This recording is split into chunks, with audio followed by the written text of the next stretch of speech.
Welcome back. I did promise that we'll be touching on road crashes, so we've got that conversation right coming up. It's been a bloody weekend, like I said, on our roads.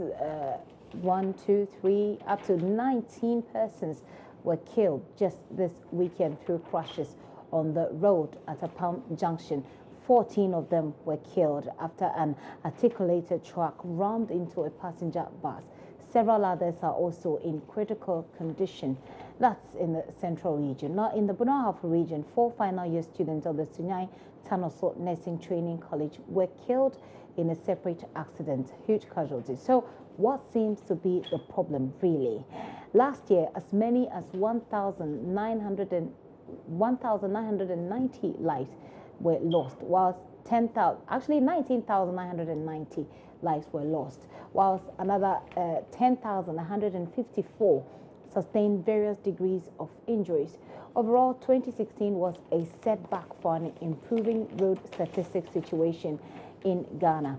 Here in the studio, we've got those who are responsible for the enforcement of the laws on our road, and a lawmaker will also be joining us in the discussion. We'll also touch base with an official at the DVLA. Well, they are responsible for licensing of vehicles and making the drivers, actually certifying them to be roadworthy to be on the road. So DSP Alex Kweku Obeng is Director of Education and Research at the MTTD Police Office. He joins me now in the studio so we can have a discussion. DSP, you're welcome. Thank you very much. It's good to see you once again. It's been a while. Me too. Which means that there's a problem that keeps recurring. There's a problem that, I mean, sometimes we think that the road accidents have gone down, but then we have to bring you in so we can talk about it again because it's going up all over again. What do you think really is happening? Is it that your men are not able to do their job well on the road? What really is happening? Thank you. I think, first of all, let's wish families who have lost their loved ones since January this year, because we've lost about 426 Ghanaians. And only this year? Yes, and only last week, as we referred to, the 10th week of this year, we lost as many as 47 dead Ghanaians through road crashes. And so we sympathize with them, and then we wish those 47 in this month? Yeah, that's it. Last week. Last week. Just last week. The 10th week of this month. Wow. We lost 47, as against 39 the same period last year. So there is a surge, and also we so far Ghanaians who have sustained varying degrees amount to 2,523. We wish them also speedy recovery. We hope that no many will die out of their injuries. And so that is all we have. And let me quickly also clarify, in your prelude you said 1,000, over 19,000 there. Last year was a bit higher than 2015, because 2015 we had chalked much success. However, last year it dipped and surged to about 2,198 deaths, as against 1,634 deaths in 2015. So last year there was a surge from 1,634 to 2,198, and so that was the death and all that. So let's clarify. If you could just speak up a little bit, so DSP. let's clarify that. Okay. One. So last year, so 2016, we lost 2,198 people dying, as against what we had in 2015, which was 1,634, which is still an increase. And we are not happy with it, and we thought that this year we are going to as well be proactive and reactive to put pressure on our behaviors and attitudes. But it doesn't look like we're succeeding. So far it hasn't been positive, and it's what happened over the weekend, crowning the 10th week wasn't also the best, and that's why we are all gathered here. But like you said, it's like it's been back and forth, but I thought that we all as a nation should accept that road safety is a health and safety issue. It borders on public health and safety. Other countries must learn from them, because they sustain the national efforts. The policies are purposive and directed towards it to protect maximum safety of persons and properties throughout the calendar.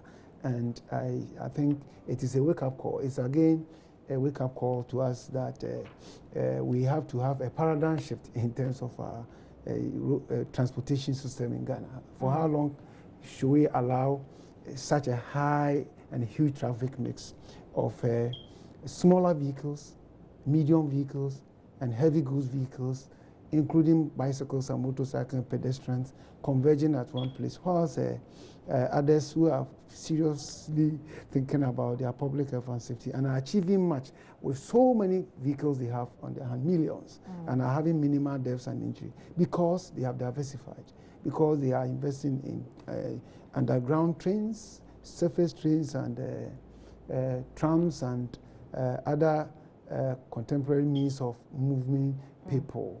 So are you saying that perhaps Ghana should start, but I mean, it's a discussion that's already ongoing, that we should invest more. No, I'm saying that that's what is manifesting, because as we have an increase in vehicular population every year, we are adding about almost 200,000 to the existing 2 million we have, and not much has been done to our the transport node, particularly with regard to the intercity links, highways, that is still the 1974 type, and that we drive on the right on single lanes, and we have failed to a very large extent to dualize it, and any little conflict within the road traffic stream leads to frontal head collision among others, and it is a challenge. Let us also be mindful that the road users are also becoming increasingly indisciplined. That we are seeing headlong collision on single carriage road, on highways, and we're having a single crash involving just a vehicle with occupants on a very quiet urban environment at dawn and all that.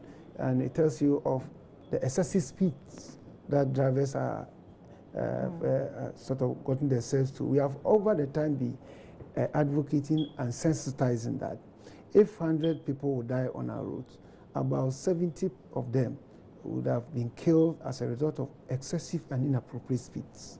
And mostly you go into this reconstruction of these crashes and you observe that one or two drivers were involved in inappropriate and unlawful speeds.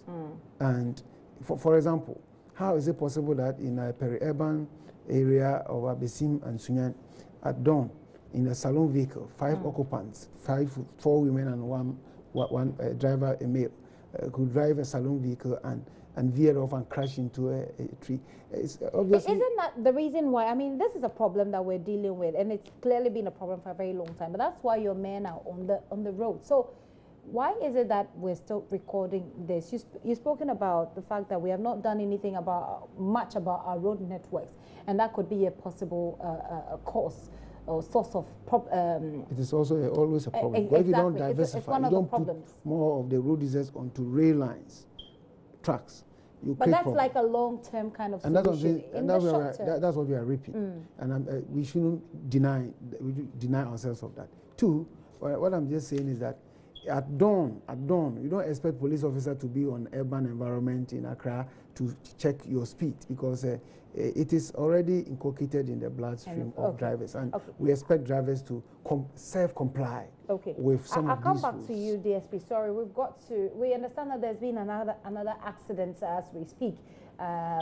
I've got Abubakar Seidu Ajafo, who's a freelance journalist. He can give us a bit more information about this. Hello, thank you very much, Abubakar, for your time. What's happening where you are right now? I'm referring to the accident.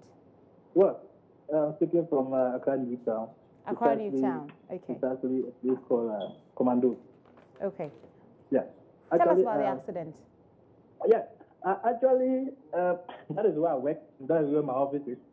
So after a hard day, I decided to come outside at the top floor just to take some fresh air. And unfortunately, I realized there was people shouting and shouting. And when I checked, I realized there was this articulated truck fully loaded with items, food, and at fail brake from a very slow speed coming down. And so I realized that the mate of that truck try to, prevent the truck from damaging the vehicle that has been parked by the roadside. Okay. So, we see here on the screen, we see a number of vehicles involved in some sort of. Yeah, how many vehicles are involved in the accident? Yeah, Accra Newtown is a business center, and so you have most of the vehicles parked by the roadside. So what happened was that because the tax failed, it tried to veer up from the main road to the gutter, and so because there were a lot of vehicles parked by the roadside, it didn't do anything that much on the vehicle. So right now we have about over 16 vehicles that have been damaged. Over 16 vehicles have been damaged. Yeah, so far. And has there been any casualty? Oh yeah, there was one particular vehicle that in fact was damaged beyond recognition, of course, and there was a Lebanese man and then his driver in that particular vehicle. But for the timely intervention of some of the guys around, they were rescued. Just that they had some minor cuts and bruises on their. Okay, I've seen that man in the picture right now. How is his driver doing? Did anybody die in this accident? No death. Because when it happened, others who were in their vehicles saw it and managed to move quickly from their vehicle. Right. So they tried to save themselves before it catches them. But some people have been injured. Come again? Some people have been injured. Oh, so far the two Lebanese and the driver. Okay. The one Lebanese and the driver. Sorry. Okay, right. Thank you very much, Abubakar. Abubakar Seidu, they're helping us. He's at Accra Newtown, where we understand that there's an accident. There has been an accident on the road, and about 16 vehicles have been damaged. There's no casualty at the moment, but some people have been injured. 2 persons, it appears, have been injured. DSP, back to our conversation so we can quickly wrap up on it now. Just when we're having this conversation, yes. Look at that vehicle. The vehicle is just stuck. If you just look there, it's stuck under the truck, and I have no idea how that the happened. vehicle is not able to climb over a crest. It tried to reverse, and that's what happened. That's what happened. That's what I'm talking about. That if the traffic mix is such copious, with heavy vehicles and smaller and light goods vehicles and trucks and carts and all that mix up on the road, you always will have conflict, and any little conflict will lead to these crashes. Lead to this kind of crashes. And that's why elsewhere, where these vehicles abound, there are purposive ways of putting freight on rail lines. Cargo trains move these things, and it gives us space to also use the urban environment. But the urban environment has become like a highway. And highway has also become like urban road. And I think that it's not appropriate. Note that already we have a perennial challenge with regard to driver attitude. We have a perennial challenge with regard to vehicle owner attitude towards their vehicle, diurnal maintenance, and servicing and all that. And we have to understand that the drivers, vehicle owners should be very responsible with regard to maintaining their vehicles. Okay. Because you go in and you do investigation and realize that you say, I lost control. Why? Because the vehicle was there was a mechanical defect. Okay. And the mechanical defect could have been resolved if the owner had taken a proactive measures of ensuring daily maintenance and among others. And it continues to hurt us as a country, and in terms of persons that are getting injured and losing lives and properties. Before I let you go, let me find out from you what can be done. I mean, you mentioned that we looked at the figures from 2015, and then we looked at the figures from 2016. So basically, we're supposed to be learning from our lessons and correcting the mistakes that we made. So in 2015, we recorded 1,634, and then in 2015, then in 2016, we're looking to go lower, but then we went higher. In 2017, from the way we have started, it doesn't look very promising. You said that yourself. How do we then make sure that we do not repeat the increase that we saw in 2016 as compared with what happened in 2015? I think as a country, we need to intensify our reactive enforcement. Police officers should be seen all over doing direct enforcement to deter and to increase the suspicion of arrest of drivers who are committing and misbehaving and showing gross indiscipline in an urban road environment and highways, among others. And we think also, if you intensify enforcement, it has its own rippling effect, because drivers will be forced and vehicle owners will be forced to maintain their vehicles and ensure that they maintain their vehicles. Very important. Roadway vehicles. So the police visibility that we saw some years back, was that helping? Oh yeah, the visibility have not gone away. I mean, there are some roads that you would see visibility police. Now you don't see them anymore. They're not as, you know. It contributed to the downward trend, and you know, in recent times, police have withdrawn some of their services with regard to traffic enforcement. Why so? And that, I think the Inspector General of Police communicated it, and very soon he has assured the country that traffic police officers will be transformed and will come on the road to partner other enforcement agencies in the country. We also think that police can be there, but so if the vehicle owner doesn't ensure that there is self-enforcement with regard to maintenance of vehicle and giving of vehicle to people who are well trained, we will do our bit, but we will not achieve much success. Again, like I said, in the long run, as you're saying, the country should quickly move away from crowding all road users in one road space. We need to diversify, paradigm shift from the road, so that majority of the freight owners, foliage trucks, will then transfer their goods onto the trains. Okay. And a lot of people, speed trains will come up for others to go, so that the carrying capacity of our urban roads, highways and feeder roads will be minimal. Okay. And that will ensure that travel time will not be so much high as we have, and we want to have all of these tolerance and all that. But let us know that if you are a driver, always ensure that you are a licensed driver, you are driving a very good vehicle. Your speed is as stipulated by the instructor when you are being given a license, that you have to always control your speed. In town, not as much as, don't go beyond 50, you get there, and on highway, go within the 80, and on motorway, minimum around 100, you will go and come. And unlawful overtaking has become part and parcel of drivers. When you are on the road, it's not all the time that police will sit by you. Just be self-enforcer by ensuring that you go by the rules of the road, by ensuring that you overtake when there is no vehicle coming from the opposite direction about 100 meters ahead of you. Okay. And it's not in crest. It's not on crest, and it is not in curve. And in that way, I think as much as possible, with tolerance, we will see to be reducing road accidents, not only by police, but also vehicle owners, passengers, and National Road Safety Commission and DPL, and of course the media with your support. Well, I say a very big thanks to you for coming and for giving us that information. I hope that, I mean, in the local parlance we say, I hope that atasum.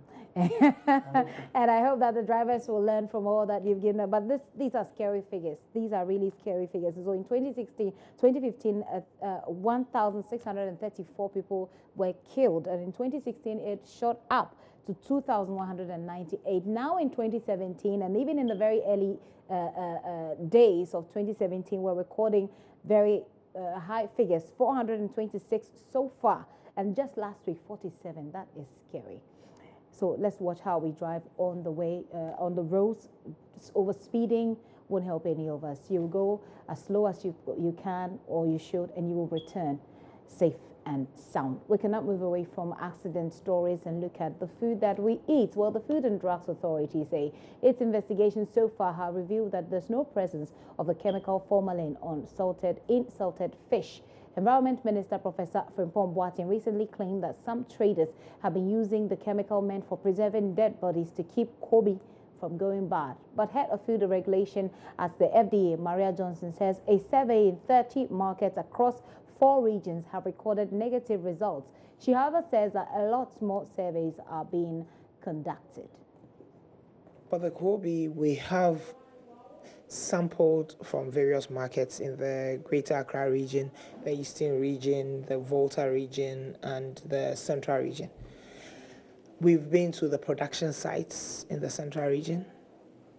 We've been to markets in the Central region as well, like Mankasim, and then Ewutu Breku and all the others. We've been to Germany and the Volta region, Akosombo in the eastern region, and then with the Greater Accra region, we've been to La Paz markets, Malam, Malamata. We've really sampled products from there, about 75 vendors in all, and many samples, many sets of samples. And then from these about 30 markets, actually, we haven't found anything so far. So far, I've indicated that so far there is no formalin detected in any of the samples we have taken from the 75 vendors, from the 30 production sites and markets. Investigations are still ongoing. We would want to do more of such sampling, more tests to see if we can detect anything. Because in the statement itself, it was clear that they said a few, it was clear that the statement had it, a few of such people who are spoiling the industry should desist from doing that. If my memory serves me right, it said a few. So those few are those that we are trying to look for. Yeah.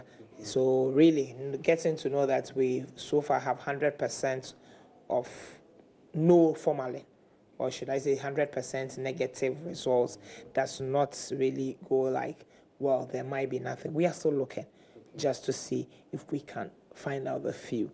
But we will be informing you from time to time. But as of now, no formalin detected.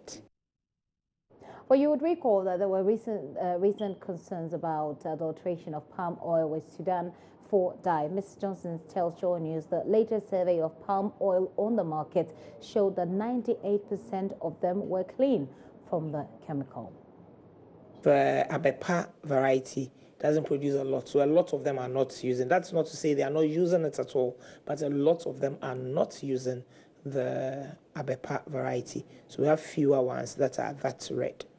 And so they stopped it, and that is okay now. The last time we did the test, we had about 98% being compliant. It was just about 2%, and that could also even be attributed to people using the old cans. You know, the barrels they used, they were not really washing them properly and all that. Almost everybody has stopped using it. And the good thing about the palm oil thing was that it wasn't in the interest of the traders to do that.